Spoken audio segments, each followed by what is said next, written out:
저는 북한에서 남자도 버티기 힘든 여군으로 살아남아야 했습니다. 힘든 훈련과 미션들을 수행하며 살아남기 위해 모진 고난과 힘든 과정들을 견뎌야 했습니다.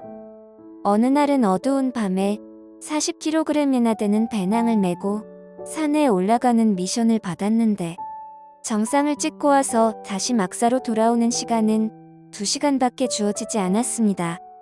저는 출발부터 전력 질주로 달려서 70분 만에 목적지에 도착했는데 그만 내려오는 길에 다리에 쥐가 났습니다. 시간은 촉박하고 다리가 움직여지지 않아 저는 어쩔 수 없이 배낭에서 칼을 꺼내 허벅지를 찔러 다리를 풀어준 뒤 다시 달려야 했습니다. 그 정도로 그곳에서의 미션은 실제 전시 상황처럼 이행해야 됐으며 만약 성공하지 못한다면 지독한 수모와 구타를 피할 길이 없었습니다. 그런 훈련을 매달 매주 반복했으며 군에서 휴가가 나왔지만 말뿐인 휴가일 뿐 눈치가 보여 휴가를 쓸 수 없었습니다. 실제로 높은 계급을 가진 상사를 제외하곤 가족 중 누가 큰일을 당하지 않으면 휴가를 나가는 사람은 없었습니다.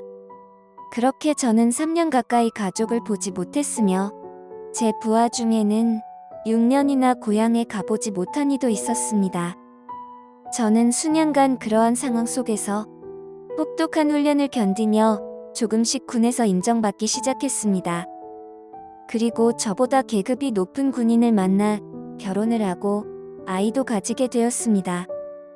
남편은 외교부에서 일한 적이 있기에 세상 일에 대해 많은 것을 알고 있었고 북한의 군인과 주민들이 북한 정권에 속고 있다는 것을 이미 알고 있었습니다.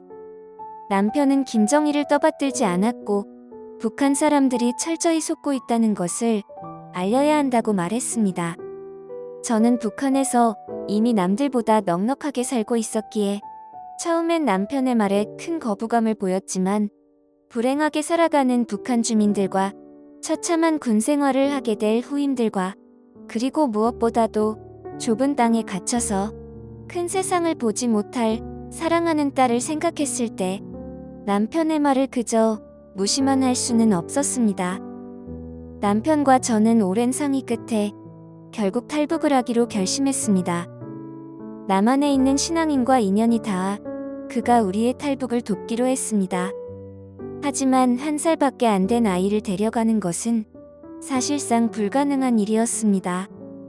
남편과 저는 오랜 고민 끝에 사랑하는 딸을 안전한 곳에 맡기고 둘이서만 탈북을 하기로 결정했습니다. 그렇게 결정하기까지는 정말 수많은 고뇌와 갈등을 수십 차례 반복해야만 했습니다.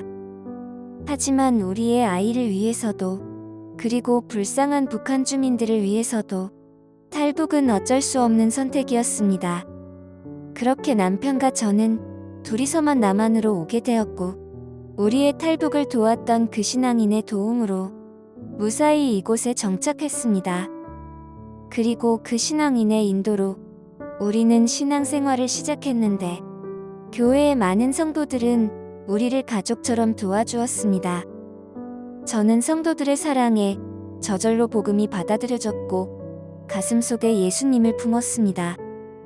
매일 새벽에 교회로 가서 사랑하는 딸을 보살펴달라고 주님께 기도했고 북한 주민들을 기억해달라고 주님께 매달렸습니다. 그리고 저는 대한민국 군부대를 돌아다니며 북한 정권의 만행과 북한의 처절함에 대해 알리고 있고 어떤 곳이든 불러주는 교회마다 찾아가 저의 간증을 들려주었습니다. 저는 하루도 빠짐없이 주님께 기도하며 사랑하는 딸과 만날 그날을 기다리고 있습니다. 딸의 생사도 알 수 없는 상황이지만 하나님께서 불쌍한 것을 잘 보살펴 줄 것이라 믿고 있습니다. 남편과 저는 탈북 과정에서 군인으로서 훈련된 몸이 아니었다면 아마 살아남지 못했을 것입니다. 지금에 와서 생각해보면 저와 남편이 그렇게 혹독한 훈련을 받아온 것은 어쩌면 주님이 저희를 살리시려고 훈련시키지 않으셨나 그런 생각이 들었습니다. 주님이 그렇게 계획하지 않으셨다면 우리는 아마 예수님을 만날 기회도 없이 목숨을 잃었거나 평생 수용소에서 절망과 죽음의 삶을 살며 딸을 만날 어떠한 희망도 없이 죽어갔을 것입니다. 하나님은 살아계십니다. 그분은 북한을 포기하신 게 아니라 북한을 크게 쓰시기 위한 큰 계획이 있으실 줄로 믿습니다.